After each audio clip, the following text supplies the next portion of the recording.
What's up, everyone? Welcome to Bluegrass State of Mind, the show where three college roommates talk life, sports, and all the ridiculous things that happen in an apartment we like to refer to as Room 302. We're bringing you stories, hot takes, and the kind of late-night debates that probably should have stayed in the group chat. So grab your headphones, sit back, and get ready for a wild ride through our past college life, sports, and everything in between. Let's get into it. This is Bluegrass State of Mind. What's up, guys? Welcome back to another episode of Bluegrass State of Mind. Tonight, we are going to start off with a little bit of I guess you could say, a hot topic or an argument that has been made before. So we're going to start with this. This is the hypothetical situation, obviously. But the question is, if you were given 4 carries in an NFL game starting at the 2-yard line, could you score? All right, Bulldog, we'll start with you on this one. Absolutely. I'm bulldozing my way. I didn't get bulldozer for anything. I'm just rolling like a pinball. I'm just going downhill. Come on now. If you give the right offensive line, you can't give me the Titans offensive line. That ain't scoring. But give me the dang Eagles push. I'm doing it. I guess the big question here, I've thought about this, is how are we going to treat it like an actual NFL game? I think you have to, like an actual in-game scenario. So, like, if you get those 4 carries and you start the 2-yard line, are we going to go back to the 2-yard line every single time? Or, like, if you lose 5 yards, then you have to go back 5 yards? Like, how are we doing this? Are we going to do it, like, just the 2-yard line for 4 straight carries in a row? Yeah. I think you gotta play it like an actual NFL game. Oh yeah. Go ahead, make it an NFL game. Put me at the 10. Put me at the 10. If you get it from an NFL game, 4 carries, you are absolutely not getting past the 2-yard line. At the 2-yard line? You're gonna be starting at like the 7. Yeah, potent. But listen, okay, we're relying on our offensive line to not let anyone in the backfield. Sure, and that linebacker comes in that gap, and you're not making it past one play. Okay, but now listen. It ain't like you're going to be making a big push to get in the end zone. Once you make contact with just your own player, y'all ain't going nowhere. Where's my guys? Where's my guys pushing me in the back? You are the back. Yeah. Listen, I'm getting up there. I'm running right into the backs of the offensive linemen, and we're rolling into the end zone. No, there is not a chance. What Mason, are you talking about? Do you agree or disagree with this statement? I disagree completely. Mason, you don't think you could score from 2 yards out? Listen, I'm not saying I couldn't score, but there's also probably about a 90% possibility that after that first carry, I'm in the hospital somewhere. Because they're going to lay me out. No, especially from the 2-yard line, they're not. Cool. Do you know how big these things are? Yes, but but think about physics here. They're not getting full steam ahead from the 2-yard line. I don't care. Like you're talking about just meeting in the middle. And you ain't either. I know. If anyone gets to it, gets to be me. They ain't going to. You're talking about just defense and offensive linemen just going pretty much straight up, and then you're just running into the back of the offensive lineman, and it's whether or not they move or not. Like that's it. Like that's at the 2-yard line. Now look, you put me at the 50. No, I'm probably not getting to the 40. That's for sure. But from the 2-yard line, you're talking about at the line, goal line. Listen, I think if anybody has even though Mason's small, the only opportunity that you have of getting the end zone is if you are quick from east to west. Me and you are not quick east to west, like just to move out of the pocket. Like if there's a defender, you can't just go straight because those defenders. So how does Jalen Hurts score on the tush push? Okay, but we're not doing it. You're not the quarterback. You're the running back. Okay, so let's say I line up 2 yards behind Jalen Hurts. No one said I had to line up 7 yards. Let's say he turns around, and then say I'm the fullback. Like I get a handoff from 2 yards in, and then they all start maybe if they push you in, maybe. But that's part of the scenario. We're not talking about a push though. You're the running back. Nobody's gonna be pushing you in from behind. You're going to have to be doing that all by yourself and making those moves going to either east, west, or north. There's also been plenty of times that there's been wide open gaps where a running back goes untouched on the 2 yards. That is like true. we could run Yes. through. It is true. Hypothetically, it is possible to do it. And Hypothetically, it is possible. It is possible. I with would the say right your offensive odds, line, though, like I said, are you cannot give me the worst offensive line. The best offensive line, yes, I believe I could do it. Colton said to. he's running through people. I mean, I'm relying on all of my 6'7" linemen to move them forward at least a yard. Right? Like, I mean, that's. But then you have 3 linebackers there waiting to fill. Yeah, but it's all. every- But it's all. Like, I mean, it's all just piled up in there. It's all just one big pile. So you're just hoping to lean Okay, forward. but if you don't get in that first time, do you think you're getting up out of there? Yeah. Yes. Listen, I I was have a gonna lot of say- confidence in this. I mean, Listen. I mean, I need to get in a little better shape, but it's not like I'm not going to weigh a little bit more than half those guys. I mean, let's be honest. I agree, Dylan. I think the only way that I have a chance is try to beat them east to west, and beat them to the goal See, line. I think that you have a worse chance trying to go on the outside. I couldn't have. I'm not going to outrun. I'm not saying go on the outside. I'm saying like he's going, and then all of a sudden it's just a quick move to the right or quick move to the left. Mason is quicker than me and you. We're not going to be that quick going to the right or to the left. It's going to be like a slow motion, and then we're going to be pushed back and going backwards. Listen, I'm going right behind the center. All right. I want to hear what all the fans have to say about this. If Colton Knight was given hypothetically on the 2-yard line of the NFL, is he making it in? And you have to play by NFL rules. No chance. They're gonna be calling the ambulance on the first one. Why do y'all think you can't take a tackle in the NFL? Like, if from the 2-yard line you can't take from a 2-yard line. If Parsons was standing straight up and you ran at him full steam, you would bounce off of him like a bouncy ball. Okay, but I'm not going to a hospital. Okay, but you think you're gonna get a pass team into the end zone? Listen, though, I told you this isn't open field. Mason, my man Colton trying to say that he ain't going to the hospital against NFL team players, and the man went to the hospital like 3 or 4 times in a JV. Listen, we're playing quarterback. Playing quarterback is a totally different story. Well, I disagree as well. I don't know that I can do it, but I'm very curious to see what everybody else thinks on this one. All right, well, that was a little fun hypothetical there. We might do some more of those. I always enjoy doing those because, I mean, you never know. What some people are very confident, and some people, they're more realistic. Well, but anyways, let's get to our next segment for us. So, the NBA playoffs have started. You have the play-in tournament was last week, and then this past weekend they actually started the actual playoffs, and then you had a couple games on Saturday night, and then you've had on Sunday.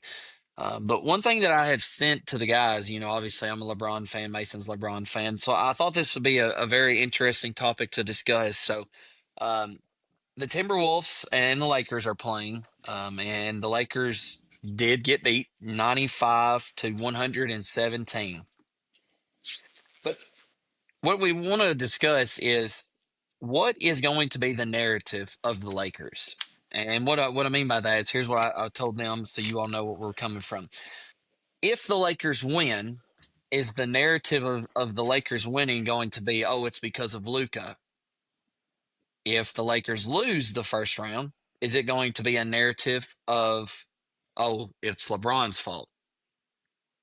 I think it's a very interesting thing to think about. So, Mason, I want to hear your thoughts on that first. What do you think the narrative will be? Should it be that? And then we can maybe dive into the game just a little bit, not too much, but I want to hear your thoughts on your take on that. Well, initially, I think what you said is correct. If they don't win, it'll all be about how LeBron didn't, carry them to it. If they do, I think it's going to be, Luka came in, he's doing this, he's doing that, he carried them through first round, yada, yada. And the reason I say that is because, I mean, you know it, Dylan, you've been a LeBron fan your whole life. Ever since he's come into the league, he's been held to a higher standard than anybody we've ever known in the NBA. And I feel like anytime he does something great, it's just expected, right? And then when he doesn't do that, everybody tries to criticize him.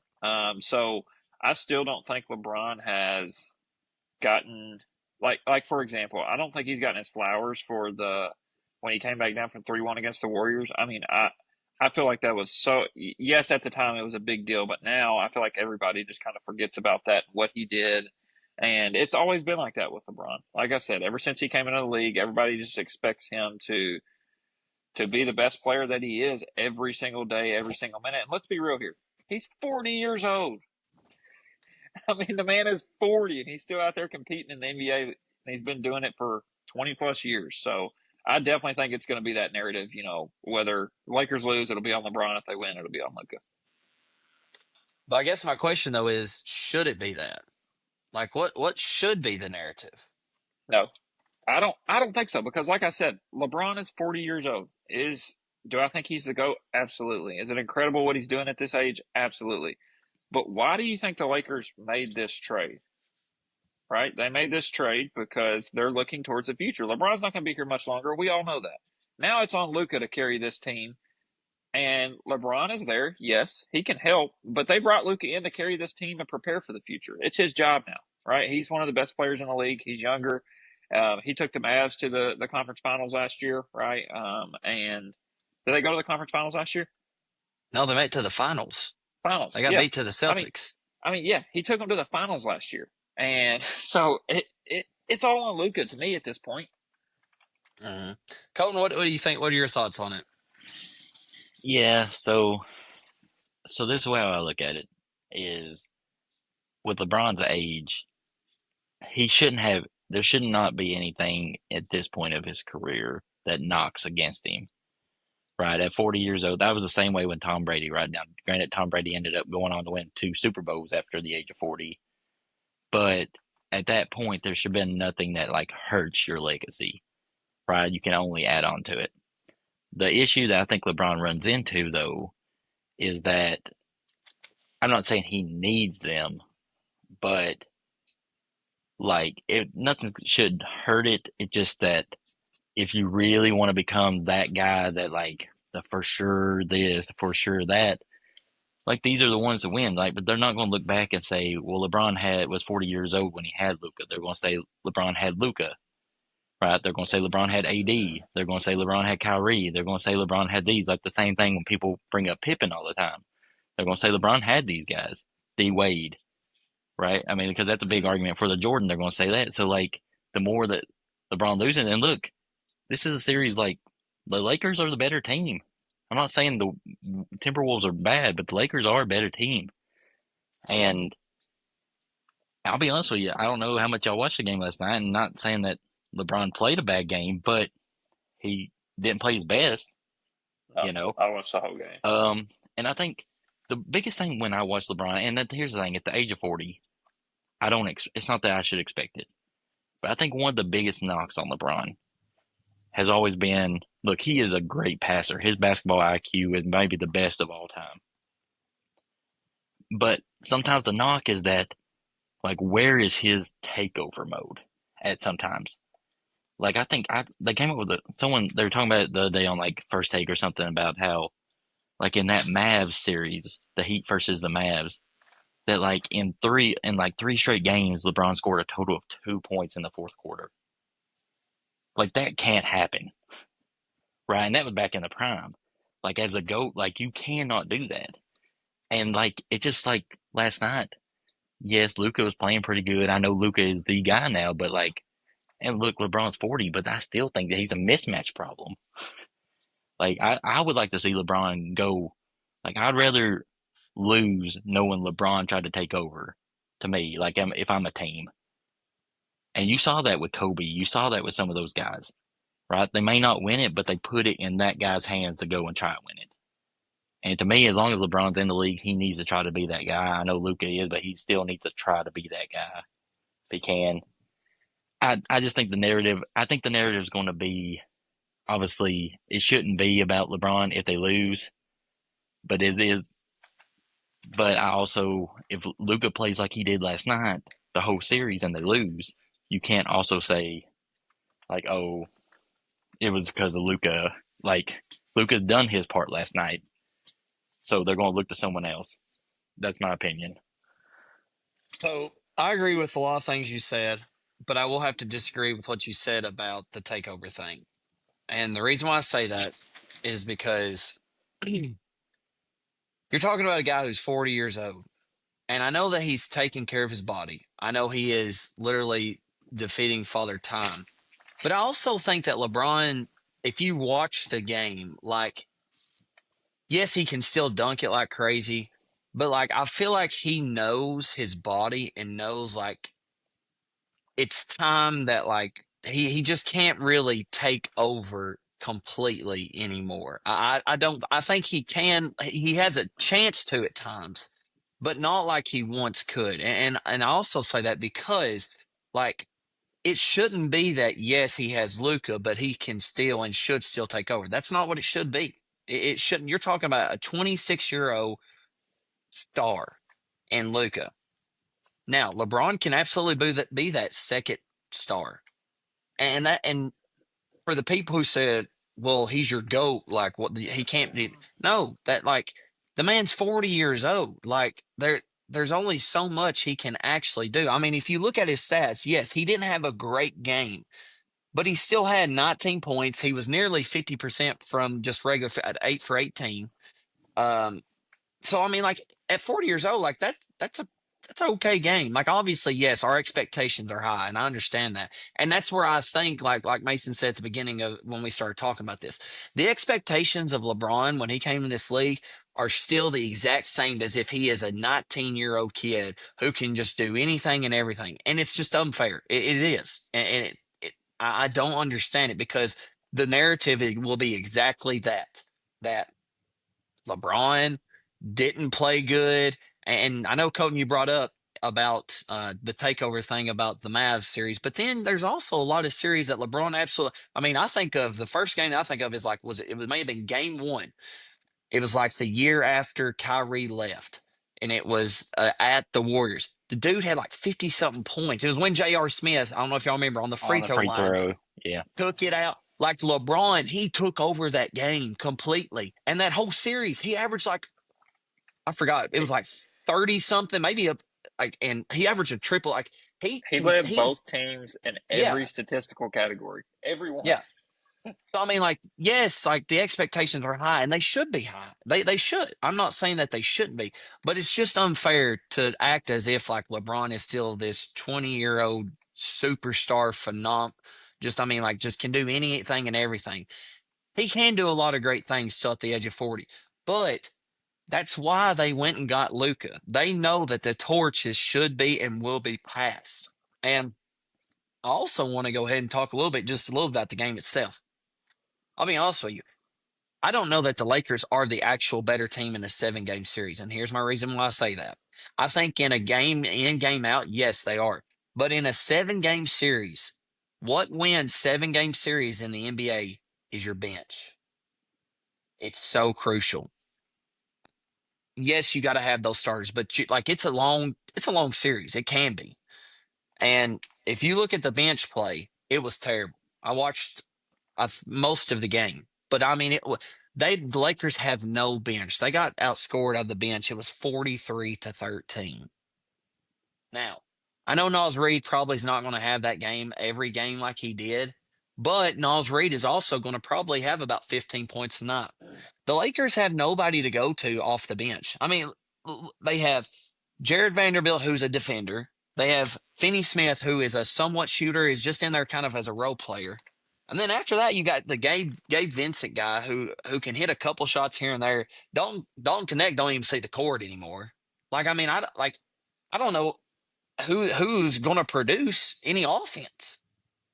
I mean that's so talking about the narrative and then talking about I don't think that the narrative should be at all that it's a LeBron or Luka thing. I think it's got to be the Lakers bench play. I mean that's what I think. Now will they say that? No, because the headlines are going to be about the stars, obviously. Um, that's kind of Yeah. go ahead. Yeah. I mean, really, that's what I was saying. Like, it shouldn't be a knock because at this age, it shouldn't be. But it's where I feel like, and in y'all's mind, you doesn't, and a lot of people's it doesn't.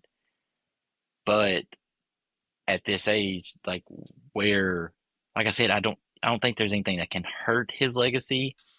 But if you're trying to convince more people of it, that's where like those narratives come in. And it shouldn't at his age right now.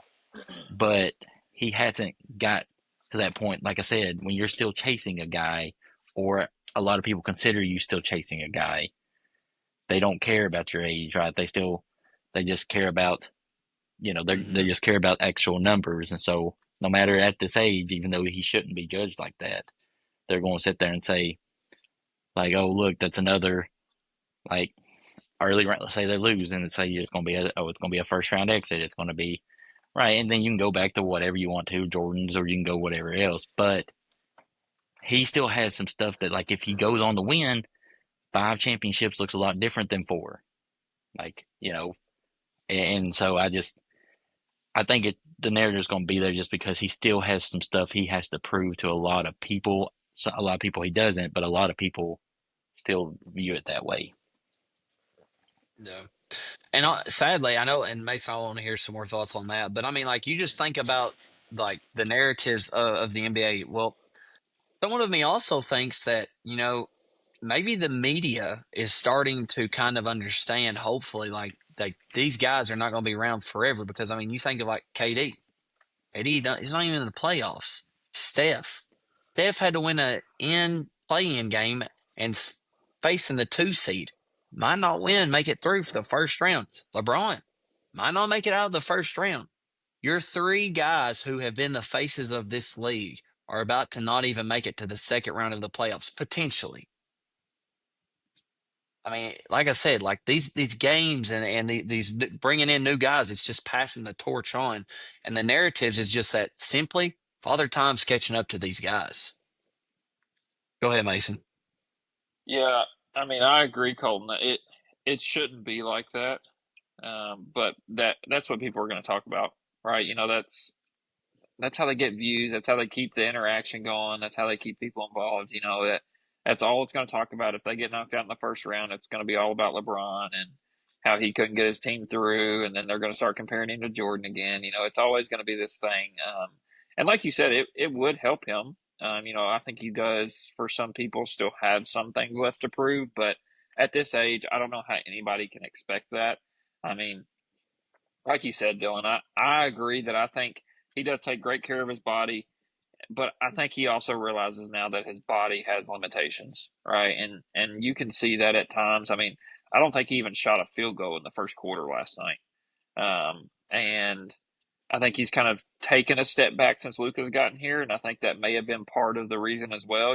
Maybe LeBron went to him and said, "Hey, look, like, yeah, I'm still playing, but I can't do what I used to do. Let's get somebody in here who can stay healthy, first of all, with AD being hurt all the time, but somebody who can actually take over a game. AD kind of could, but Luka's that guy that, if you have him on your team, you feel like there's a chance he can drop 40 on any given night. So I think that's part of it. As far as the game goes last night, I think the biggest key factor for the Lakers moving forward in this postseason, obviously their bench is not great, right? Like you said, Dylan, they're not deep at all. But Austin Reeves, I think, is a big factor going forward for the rest of them in the postseason. Luka and LeBron are going to have their 30, 20, 25, whatever it is. But you have to get production from Austin Reeves, and he didn't play well last night. I think he was averaging over 20 a game coming in to last night.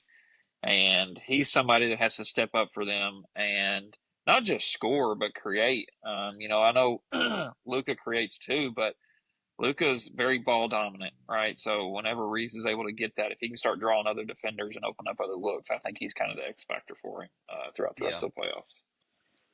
Well, it's interesting that you said AD bringing him up. So I also want to, before we move on to the next one, I want to talk a little bit about this as well because I mean it's just very interesting. Colton, you had Nico Harrison, who's the general manager of the Mavericks, make a trade in the middle of the season that nobody saw coming. Obviously, everybody knows Anthony Davis and Luka Doncic. The trade that nobody saw coming, really didn't understand probably.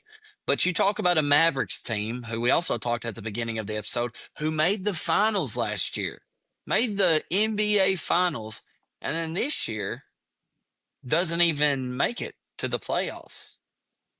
Colton, if you were a Mavericks fan, I mean, how do you feel about this trade? I mean, obviously now because I also saw the media, they asked Klay Thompson, they were like, would have you came here knowing that everything has happened? Like, how do you feel? And it was kind of like a setup question, and Clay answered it well. He's like, I'm not in a time machine. Like, I didn't know that all this was going to transpire. Like, he can't answer that knowing. But what about the trade itself?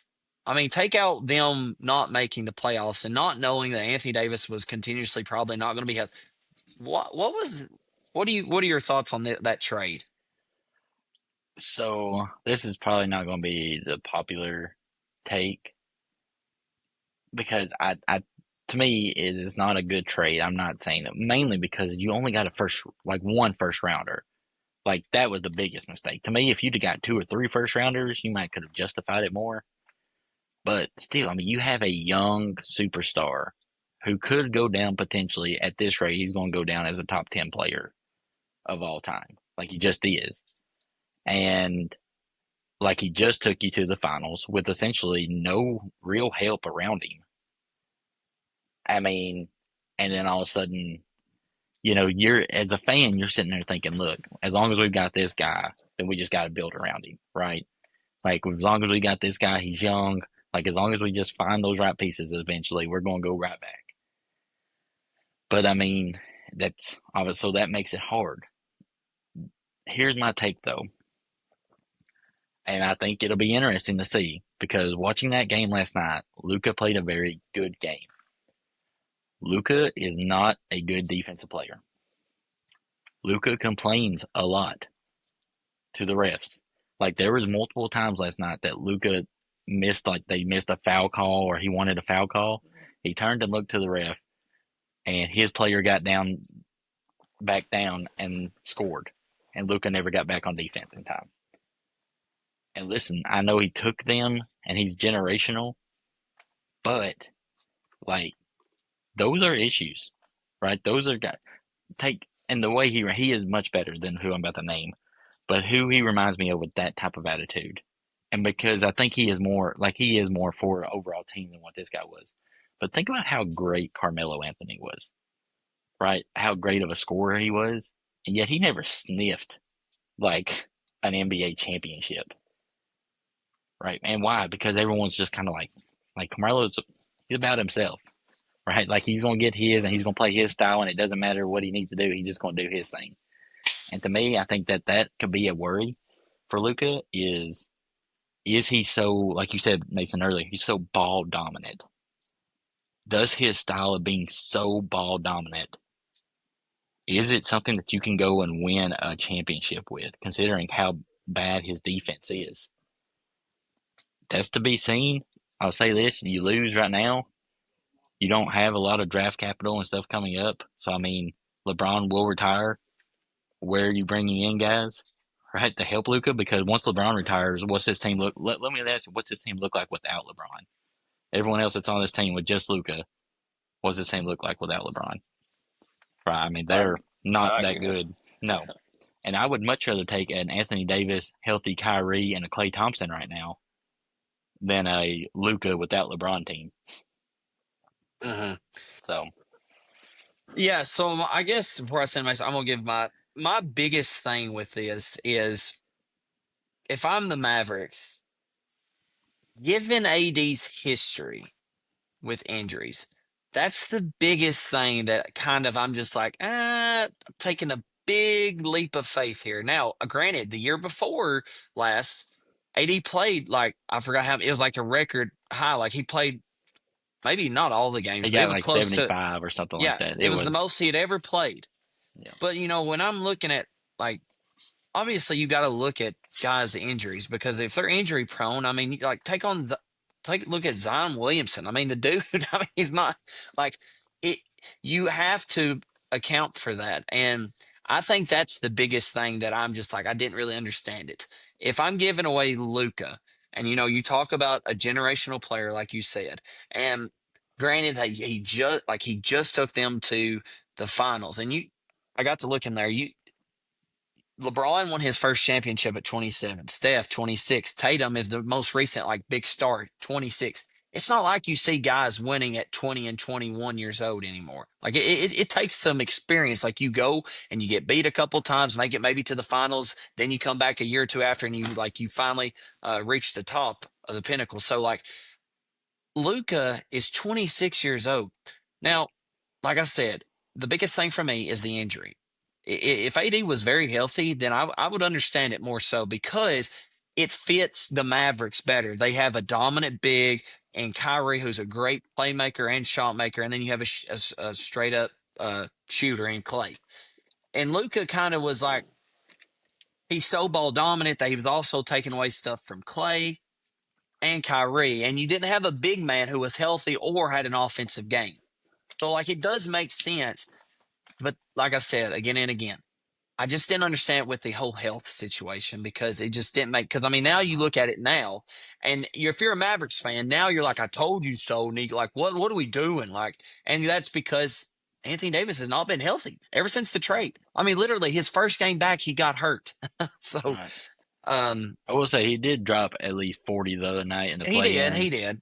And so that's, I mean, obviously Kyrie getting hurt really hurt the season. Yeah, that too. That hurts more than anything. But no, I that's why I said only getting one first rounder is ridiculous. Like, give me 2 or 3 first round picks, then we might talk. Because I could see a lot. I think a lot of teams are looking at the Rockets and the Thunder and thinking, I know SGA is obviously a star, but those two teams are really built on a lot of like really key role players all around, young athletes, right? That they're just those are what, and I think that's the style people are going towards compared to this one superstar, which is where a lot of teams have made mistakes with the Kevin Durant's now, right?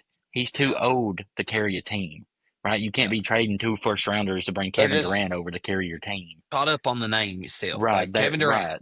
Kevin Durant. Right. Like, give me 5 guys that's under 25 that can all average 12 to 15 a night.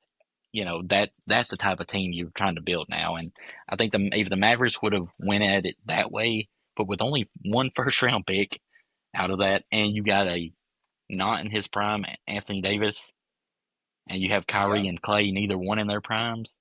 I agree. Like, I don't know what you're doing on that part. That's the biggest question to me.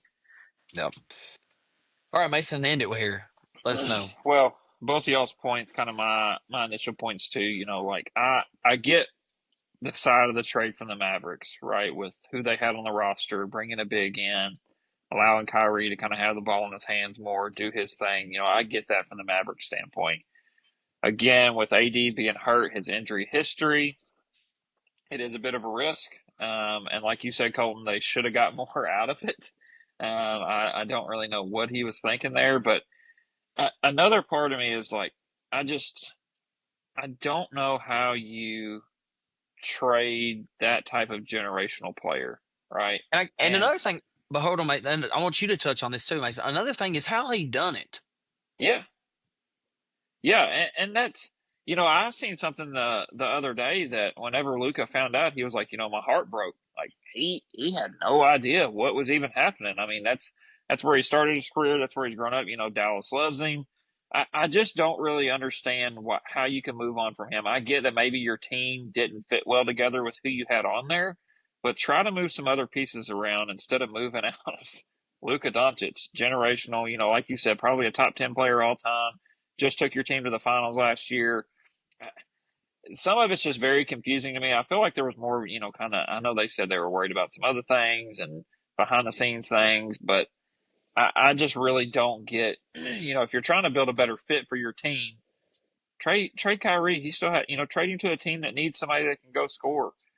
Get you some more role players in there. You know, you don't need those two on the same team. That's the biggest thing for me. I mean, they're both so ball dominant and can kind of score whenever they want. I get getting rid of one of them, but I feel like you chose the wrong one. Luka's a lot younger. You know, Kyrie's past his prime. I get you're trying to build a team here, but I feel like he traded the wrong one there. Hey, and Kyrie, he's injury prone as well. I mean, for the past 5 years, he's been injured a lot. I mean, he just tore his ACL. Who knows if he comes back from that at his age? Yeah, I know. I mean, it not a good look. All right, well, let's very shift. dumb right now. Yeah, he does. I'd say, yeah, he does for sure. All right, well, let's shift gears from NBA to The PGA. So this past weekend, we had the RBC Heritage played at Hilton Head, South Carolina, where Mason's guy JT Justin Thomas came out victorious in a playoff hole against Andrew Novak. Another playoff hole, fellas. So we went back to back weekends where we've had a playoff hole, and they've both been won on the first playoff hole. Uh, just kind of thoughts on the tournament itself, the play. Mason, let's start with you. I know you talked a bunch about JT, so go Yep. for it. Yep. Well, first off, just super excited for JT to get back in that that win column. I think that's huge for his confidence. I mean, I've said it all year. He's been playing much better golf this year. He went through a little slump. I really hope this kind of allows him to keep carrying that over, get over that hump. And I could see him, like I said, I texted you earlier today. I mean, he should have won another one this year. He kind of let that one slip away from him when Victor Hovland won that one. I'm hoping that this win here gets him over the hump and he can roll a few together, maybe get another major back under his belt this year. And I think it's big for him mentally. It's also big for us, which is another topic we'll talk about another time, but like Ryder Cup and things, seeing some of these guys get their confidence back that used to be so dominant in those type of events. Talking a little bit about the tournament itself, I think this is a really cool tournament. A lot of cool holes. We talked about a lot of shot shaping, which I love watching JT when he's out there, shaping different shots. And I mean, you talked about it. Something else I wanted to bring up, Dylan, that you texted the other day, that penalty that he kind of gave himself. That I think that says a lot about who JT actually is. Nobody probably would have ever known. I mean, I watched a video of him talking to the rules analyst there, and he was like, it moved like it maybe oscillated. He was like, it barely moved, but kind of another reason. I love JT, his personality, who he is. I think he's always loved the game and he really honors the game of golf. But I did see a cool stat earlier about JT. So this was his 16th PGA Tour win, and only 6 players have won 16 plus times on the PGA Tour, including multiple majors before age of 32. It's Arnold Palmer, Jack Nicklaus, Johnny Miller, Tom Watson, Tiger Woods, and Rory McIlroy. So pretty cool list. I know he started out so hot when he first jumped on the tour. He's kind of cooled off over the last 3 or 4 years, but so happy to see him back up there and be able to win this cool tournament. I'm sure he's celebrating right now. Oh yeah.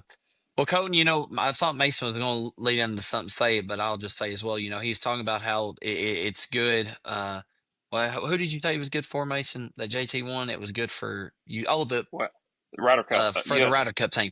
I thought you was going to say that it was good for the PGA and good for the fans. Oh, that too. Colton, what does Justin Thomas mean for the PGA tournament and the fans? And then just talk a little bit about JT and himself winning this. Yeah, so JT is one of those personalities who have become a fan favorite since he's been on the tour, right? And he's one of those that we mentioned, the Jordan Spieths, the Ricky Fowlers, the obviously Justin Thomas. Like, no matter how they're playing, their fan bases are huge, right? They're always in that top. What's that at the end of the year, like the PIP or whatever that they get paid out for, just like how much like stuff like they're getting paid, like the fan base, and how much media like loves all that stuff. And like you see that Ricky, JT, Spieth, they're always in that top 10 no matter what type of years they have. And so when those stars are playing good, I mean, it just elevates. I mean, you take this year alone, right? I mean, we had some, but you've got JT got back in the winner's circle. Rory's won 3 times, including the Masters. Victor Hovland, we thought it fell off, and all of a sudden showed up with a win, and I mean, you've had all these guys, these stars all of a sudden, and your one star you haven't had is Scotty. But he's constantly in the top 10 there, top 15, and he's going to get his. I really believe so. I mean, maybe he don't win it this year. I mean, maybe it's just a weird year, but he's also, I just really believe he's in one of those where once he wins once, it's going to rattle off like 2 or 3 in a row. He just has to find a way to get back. He's just allowing one bad round. We've talked about that all year, but still, JT getting back in the winner's circle. He's been playing so much better. He had that one couple bad years after he won that last PGA championship. That was his last victory, 2022. Yep. He had a bad next year and a half. Him, like Ricky, did that same thing. Spieth did that same thing, where they weren't just like not winning. They weren't making cuts. They were playing bad golf. And then JT started to find it. right? And then you were just waiting for him, and his putter got hot finally, and that was the biggest thing. Like JT's putting, if JT's putting, you can't. I mean, it's tough to beat him. He's so good with wedges. It's funny that you bring that up. So I was listening to they had mentioned, I don't know if y'all heard on the broadcast, that his putting this past summer, he met with Xander for 3.5 hours at a club. And he had talked about how, like, I loved how Xander approached his putting, the way that he analyzed it on the greens, the way that he just the way that his mentality was. And so for about 3.5 hours, he went with Xander and helped his putting. He said, Xander had helped me out. So I thought that was pretty cool. I mean, like, Yeah, not only is it that he's wanting to learn from other players, but that Xander himself was like, "Yeah, dude, I mean, I'll give you yeah. some tips about what I do." And I mean, Same way. I thought, Same way with Rory telling Scotty to go to the mallet, and then Scotty rattles off 9 wins or 7 wins or whatever it is. Good job, Rory. yeah, I mean, but no, you're right. I mean, it's all those cool little things, and that's all it takes, right? For those guys with that type of talent, one thing just has to see click, because when that mhm, confidence goes through the roof, they're all capable of doing it. But when the confidence is there to it, I mean, it's whoever has that confidence above anything. And JT's had it this year, and he's another one that I fully expect to. I wouldn't be surprised if he wins another one this year. yeah, I mean, these are guys. I mean, and it's great for the PGA Tour right now. I mean, the PGA Tour could not be to me, with everything that's gone on the last few years. Your signature guys are taking over, and they're making it exciting to win. Like, they're exciting to watch. Like, you want to watch these guys win. The leaderboards are great. Um, I'm happy for JT. It's big for the Ryder Cup. I mean, uh-huh. put him up against whoever you want right now with that type of confidence that he has in the Ryder Cup, and that's the type of guy you need. Oh, absolutely. So one thing I had text you all that I feel like, has got to be maybe an initial thought in JT's mind is, so last year, JT parted way with his caddy Bones, who I love Bones. He works for the CBS crew. I think he does a great job. But he parted ways with him, and then he went with this guy named Matt Minister, known as Rev, I guess. I don't know. I've just looked it up. But anyways, so this guy, his caddy, he got hurt. His back was hurt. And he calls in Joe Griner, who was the caddy for Max Homa. And Max Homa parted ways with Joe Griner because, they had a long time friendship, but just Max Homa is not playing up to caliber. He's playing terrible. And so he just wanted to switch it up. So JT was good friends with Joe, and he called him in last week at the Masters, and JT played very well at the Masters, I thought. Um, and then this week, Joe is on the bag again because his caddy's still hurt, and he wins. I somewhat think that, like, JT, now I could be totally wrong, but like, if I play, and granted, the only thing that would be going back on this is JT's played well all year.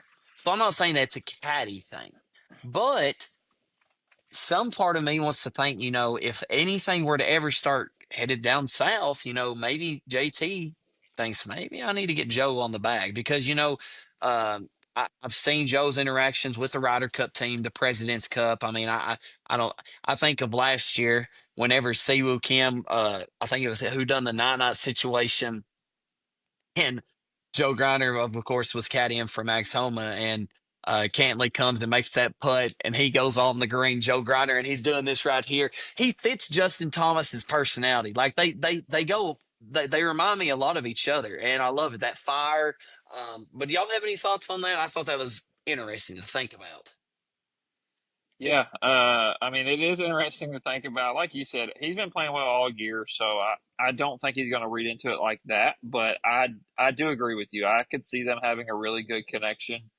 I think Max and Justin kind of have similar personalities, and Max and Joe have gotten along for a very long time. So I'm sure it's a lot of them out there. Obviously, they're serious and trying to win each tournament, but kind of cutting up to just having a good time, letting their personalities show out.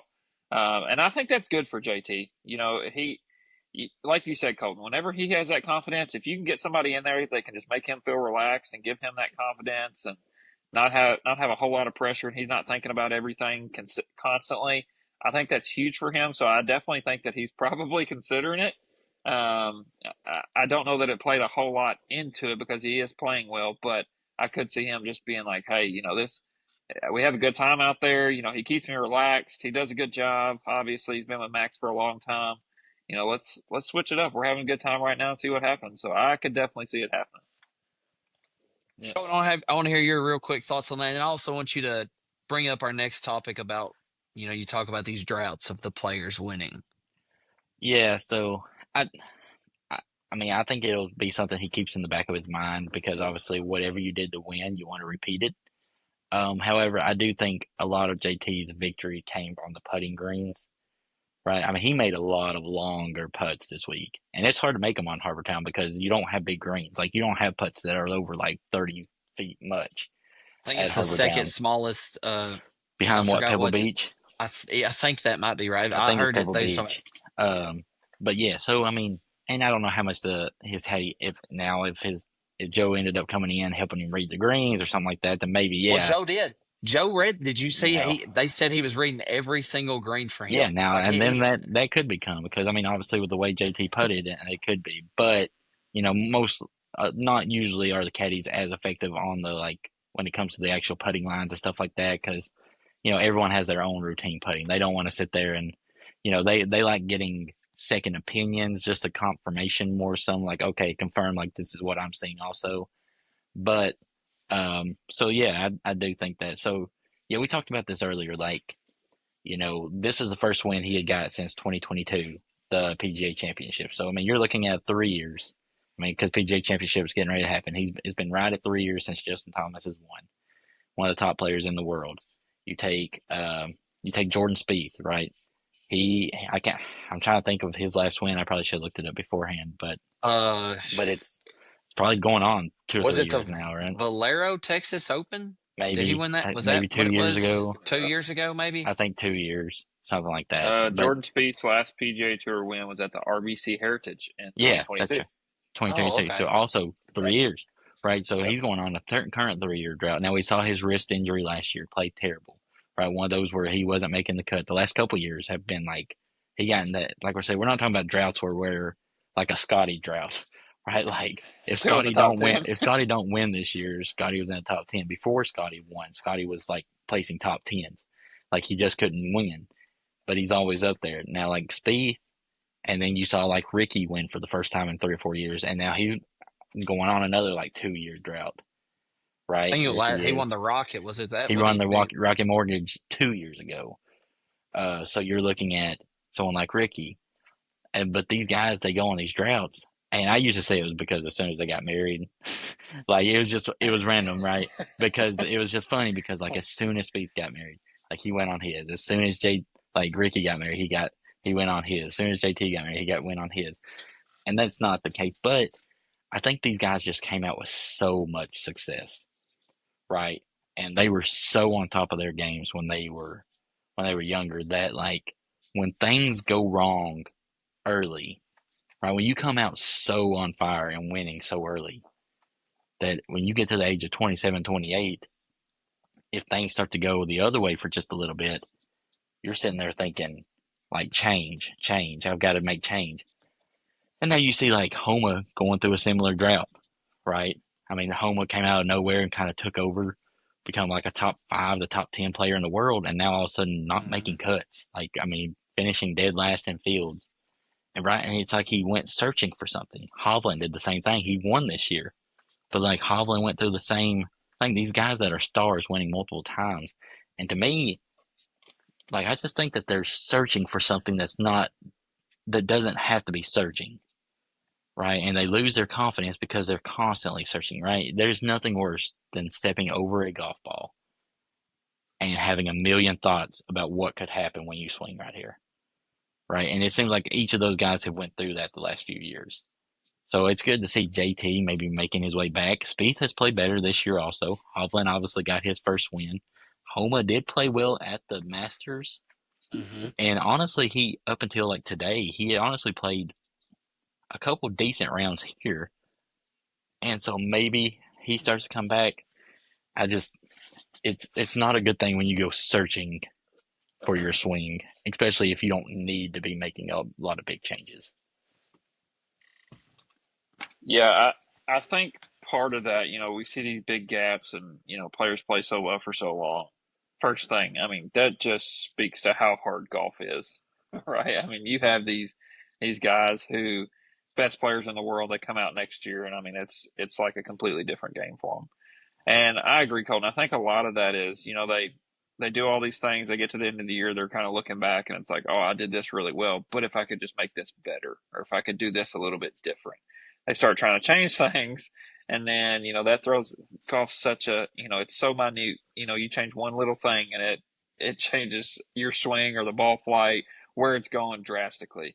And I think that's also part of how the game, all these players around them, they're getting better and it's challenging them. They think that they have to continue to get better where their game is at currently or what they were doing was just fine. And then, like you say, Colton, all it takes is just one bad weekend and you get these thoughts in your head and you step over it every time and it's hard to get those out of there. I mean, I have a million thoughts going through my head every time I step over the ball, but yeah. Yeah, I think just at the end of the day, golf's hard. Like, I just sit here and I think, take Scotty for example.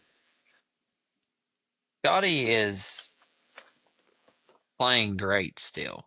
I know he's not up to par to what we think and what he probably thinks, but I mean, since his return, which he got a later start because of his wrist injury.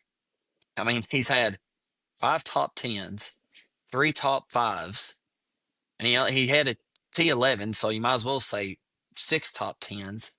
Like, the best player in the world is still not winning and finding the winning circle after coming off the season with 9 wins. I mean, and it tells you how impressive a season that was. So, and even like I think it may have been after Friday's round. I don't know if y'all saw his interview where it may have been Thursday, where they were just like, they asked about golf in general. He said, I'll never say golf season. And he's like, golf's hard. And he's talking about like Max Homa, JT, and Jordan. And a lot of it is like what you all have already said, is like, I think a lot of times they start comparing themselves to those other players and they see that these other players, and that's just how sports is. When you get hot in a rhythm, it's not just with golf. I mean, in basketball, if you get hot in a couple of games or even in the game, like you find a way. Teams just start finding a way. That's how these golf, like JT, like I could definitely see him winning another 1 or 2 times because he's found something. And after you finally find that winner, it's just like Scotty last year, found the winner's circle. Rory this year, found the winner's circle. Like, it's just a snowball effect of how you start. Like, you found something and you're in that rhythm. It's just like Max Homa a couple years ago when he won about 2 or 3 times in the same year. He found something. Victor Hovland 2 years ago where he won back to back. Like, he found, like, it's just whenever it clicks, it clicks. But then it doesn't take, but like you all said, one round. Like, I think of also like Nick Dunlap. Nick Dunlap shot a 90 at the Masters. I don't know if you saw what he shot on Thursday or Friday, Like a but it was 75 or 3 or it something. it was awful. So like Nick Dunlap, who just won twice last year as a rookie, is now in a slump, and golf's hard. I mean, there's really no easy way to say it, I think. So, well, all right, let's get to our last segment then. Any more thoughts on that? It makes you appreciate, to me, Rory McIlroy and Tiger, right? Like, we talk about when you want to see these guys go through droughts, like when like the Rory's time. I mean, it makes you appreciate Scotty, right? Like their droughts are top 10s, Yeah. not Right. wins, right? Their droughts aren't missing cuts, 5 over, like the last, like their droughts are top 10s, not finding the victory circle. So the longevity that they've been able to keep up really speaks for their greatness. So it gives you more of an appreciation for those type of players. Yeah, absolutely. Um, Well, we had recently talked about 2 or 3 episodes ago about how we was taking our trip to Paynes Valley, Missouri. We did. We went. We played golf.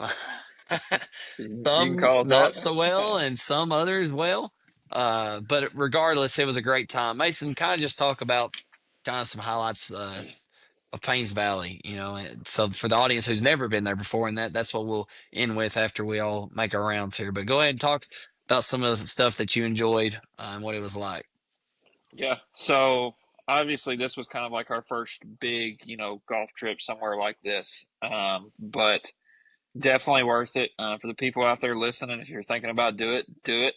The three courses we played the top of the rock, which is a par three course, only 9 holes.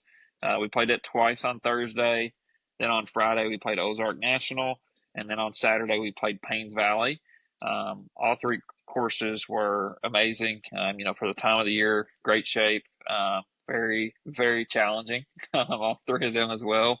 But I mean, some of the best things about it was just the views on these courses. I mean, if you've never been out there, definitely go. It's surreal, something you'll probably never get to see anywhere else. Just the views on every single course were incredible. And then, I mean, all of the golf courses, obviously at these type of courses, the facilities, everything was awesome there. But it was a great time, getting to play for 3 days and just hang out with the boys. I got some, we can go through like favorite memories and things and funniest memories and things here in a minute, but they all three definitely kicked my butt. But it was fun to play them, challenging courses. Let's just the last day was a little rough for me to get started. But we finished strong, and it was a good time playing with the boys. So Yeah. All right, Colton, what was your thoughts on Paynes Valley? Trash. Absolute trash. Goat Ranch.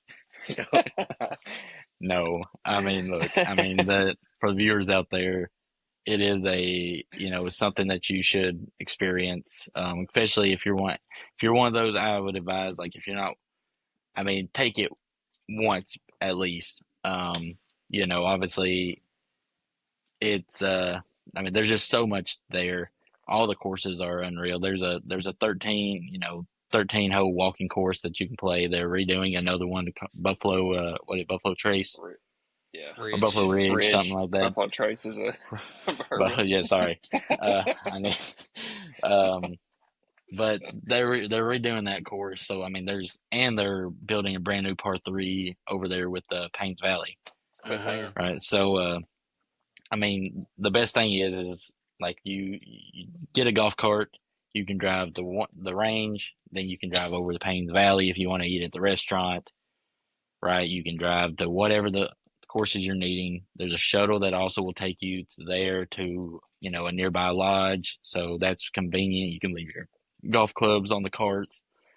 It's just overall a great experience. They have they have a 9 hole putting green course that we played at the finish off. Like, those type of things are what make trips great. You go out there and you enjoy the golf, and no matter how bad it was in my case, right? You go out there at the end of the day, you have a good meal at the restaurant, you walk outside and you're with your buddies and you're playing 9 holes to finish the day on a putting green, right? It's more relaxed. You're just getting to enjoy and take in the moment. But yeah, no, I played absolute trash. I really the first 9 holes of the whole thing played great. One bad swing the whole 9 hole.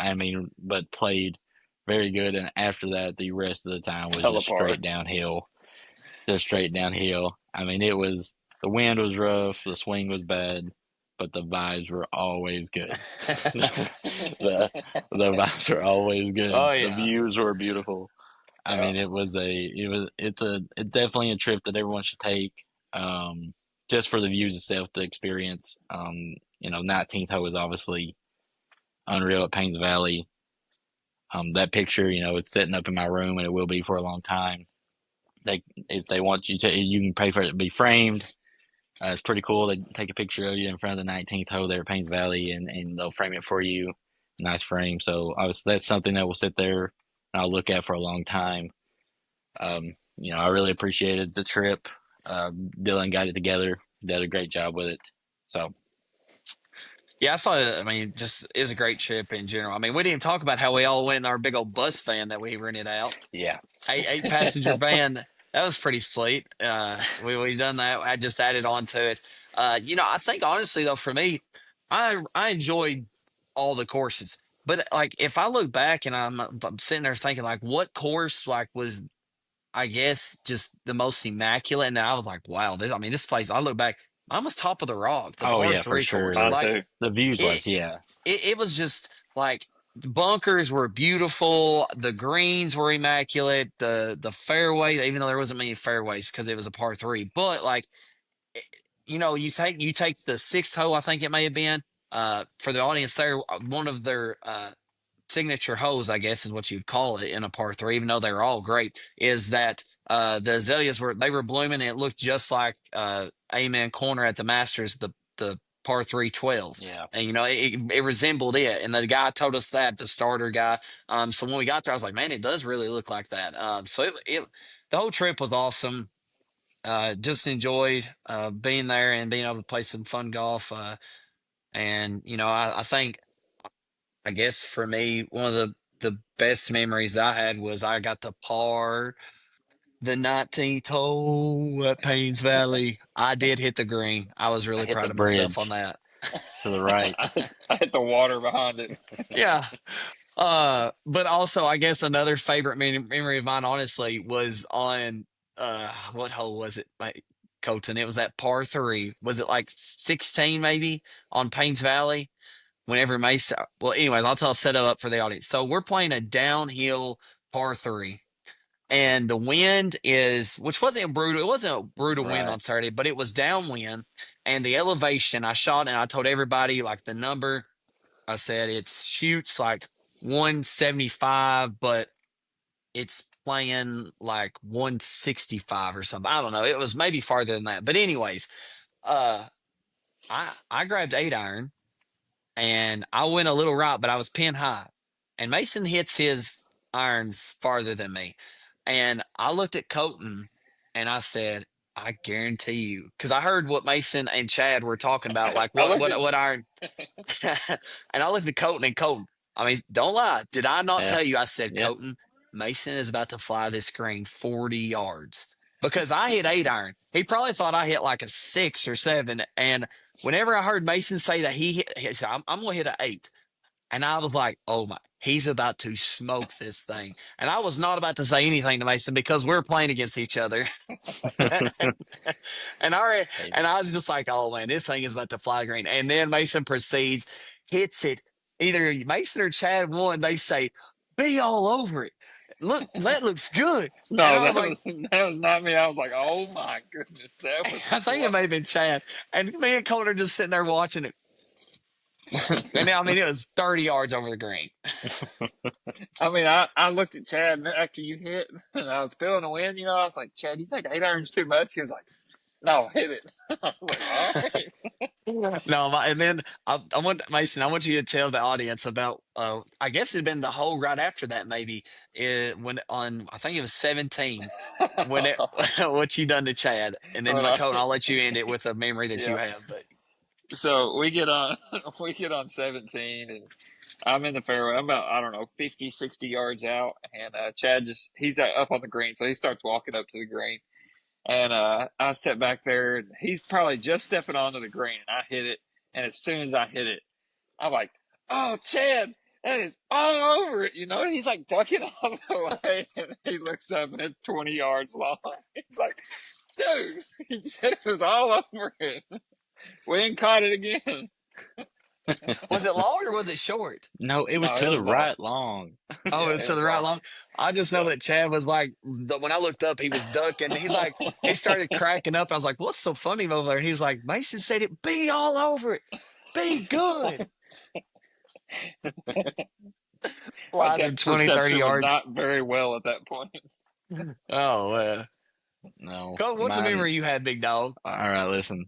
So the first 9 at Top of the Rock, fantastic. The second 9, absolutely terrible.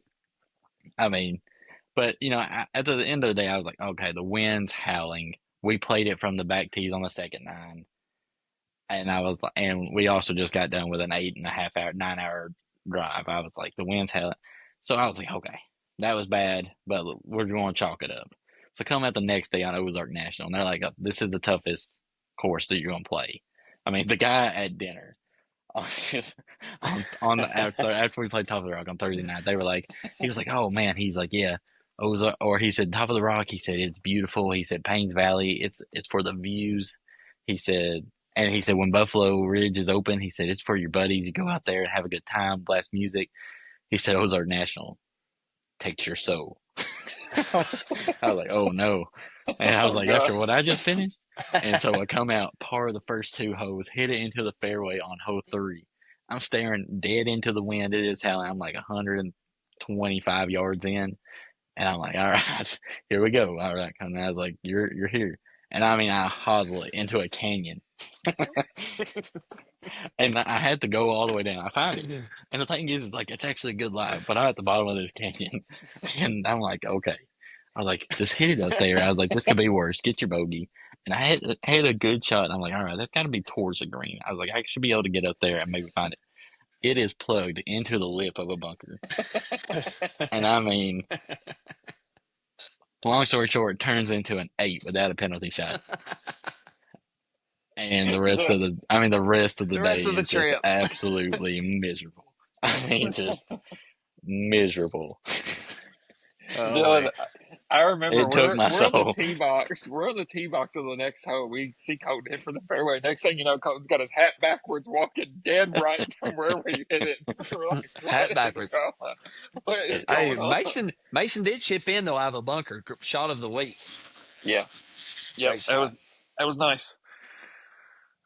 Oh, good times, good times. We're already in the making of next year's grid. That's right. Already finding stuff. Me and Chad are. But long story short, we had a great time. Take the trip with your friends. Do it. Can't go wrong with it. As always, Go go Cats. Cats. Go Cats. That's a wrap for this episode of Bluegrass State of Mind. If you enjoyed the show, make sure to hit that like button and subscribe so you never miss an episode. Also, be on the lookout for our social media pages and be sure to follow them. We've got plenty more stories, insights, and conversations coming your way. And if you really loved it, make sure to share it with a friend. From the hills to the hollers, thanks for tuning in. Until next time, keep that Kentucky spirit strong.